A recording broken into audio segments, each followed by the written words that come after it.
best strategic move from a struggling retailer, or if you want to just go best strategic move that you saw in retail this year, that's okay too. And why don't you go first this time?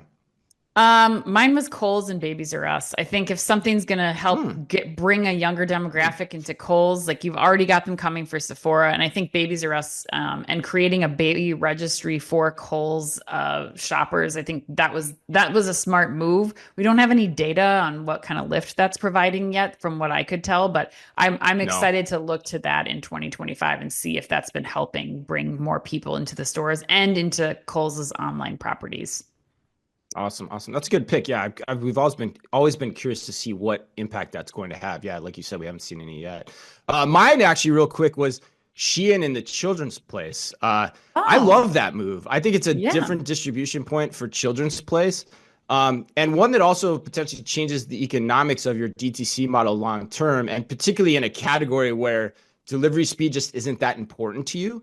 And so I think that's an option that a lot more people should start to take a look at here. And it honestly could be a threat to a lot of retailers should it start to take off as that option. But David, what about you?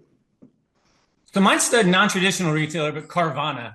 So in Oh, 2022, the company stock had dropped 99%, and there was a lot of talk that they were going to go bankrupt.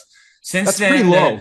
the stock 99%. has rebounded from a low of $4, and now it's $230.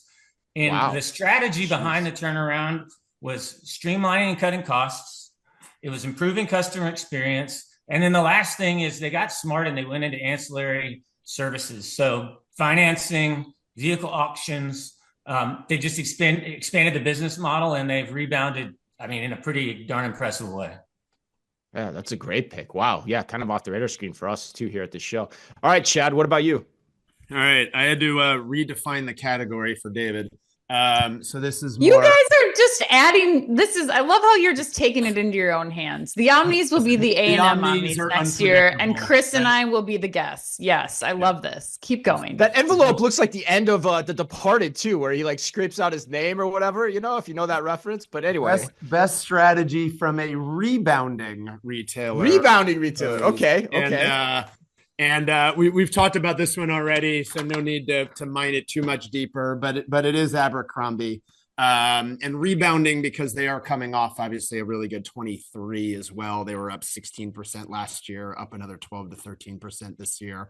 We talked about kind of abandoning the legacy image and now creating accessible product designs, feel good marketing, from America's most hated retailer to being cool and hot again. And obviously, the fashion retail market's not posting those numbers overall. Well, I can't disagree with that one. That's a good call. I think Abercrombie, like I said, just go give it a visit, people. Go check it out and see why it's been so talked about in today's award show.